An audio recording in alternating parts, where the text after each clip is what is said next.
I'm Dr. Peter McCullough, and this is Focal Points. This is a breaking story about the US FDA conceding 10 pediatric vaccine deaths after the COVID-19 messenger RNA vaccine administration. A leaked memo indicated that Dr. Vinay Prasad, an FDA staff member, messaged others in the Division of Biostatistics within the FDA, indicating that of 96 cases reviewed, 10 deaths were ascertained due to the COVID-19 vaccine. Now, these are in children, notably, who would have little or no risk from the acute SARS-CoV-2 infection. Another FDA staff member, Dr. Marty Makary, was on the television news stations over the weekend, indicated that the FDA will make changes in terms of how they evaluate vaccines. Very importantly, they won't trust antibody responses because antibodies are not an adequate surrogate for immune protection. They are a good surrogate for antigenic exposure, but not immune protection. And that they will require the vaccines to actually reduce significant clinically meaningful outcomes. And hopefully that means reductions in hospitalization and death for infectious diseases. Now, people have asked me, well, Dr. McCullough, aren't these two doctors heroes? And like so many of the new HHS and White House administration, my view is that it's a mixed picture. Now, both of these doctors were, on the frequent commenters list on major news stations, including, I was in that group too as well at Fox News and others.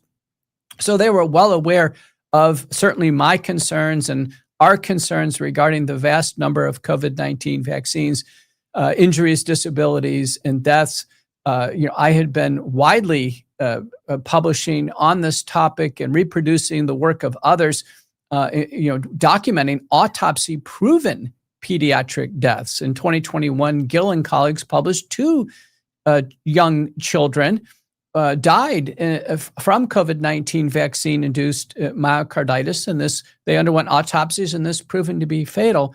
That was in 2021. So why are these 2 doctors now coming forward in 2025 with this new revelation? And the first comment I'd say is that A, is way too late. B, that these 10 deaths are the tip of the iceberg.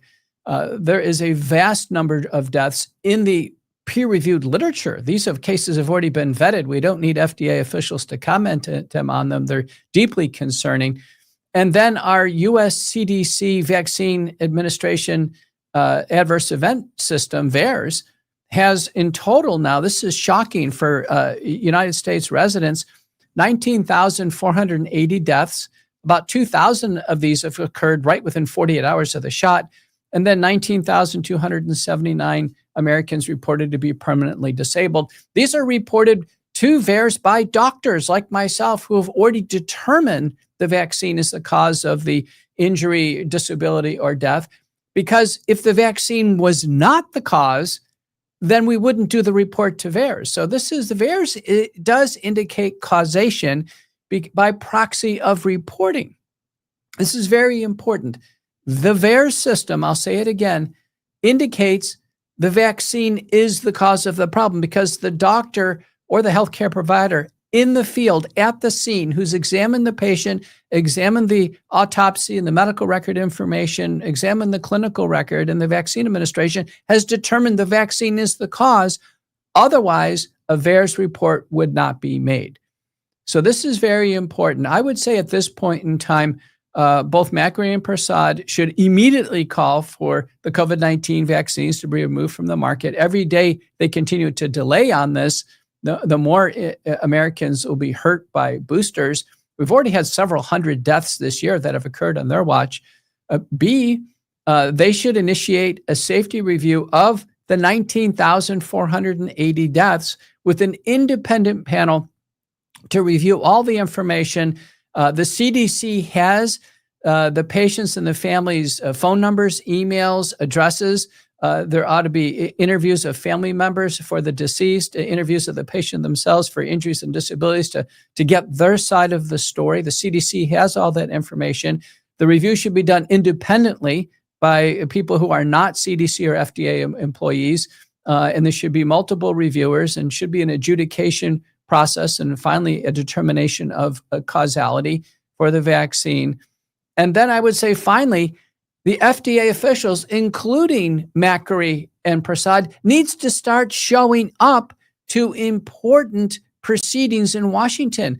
There have been multiple hearings on vaccine safety. One that I was the lead witness on, May 21st of 2025.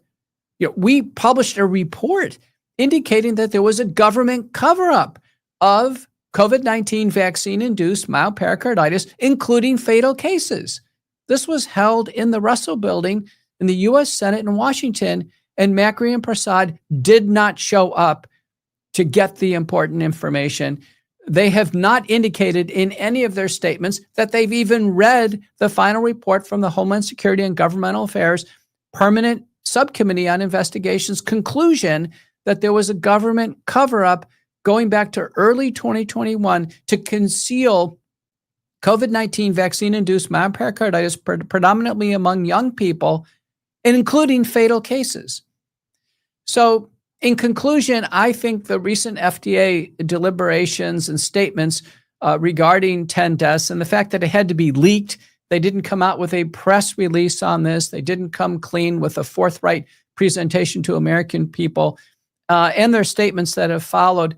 In summary, it's a mixed review.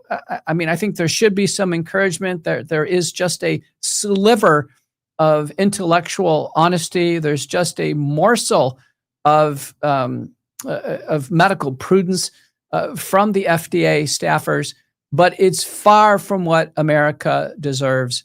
A recent Rasmussen survey indicates 10% of those who took the vaccine have serious medical problems from the vaccine. They're furious, and I think they continue to be furious, justly so, at the FDA for their lack of action. I'm Dr. Peter McCullough, president of the McCullough Foundation, and thanks for listening to Focal Points.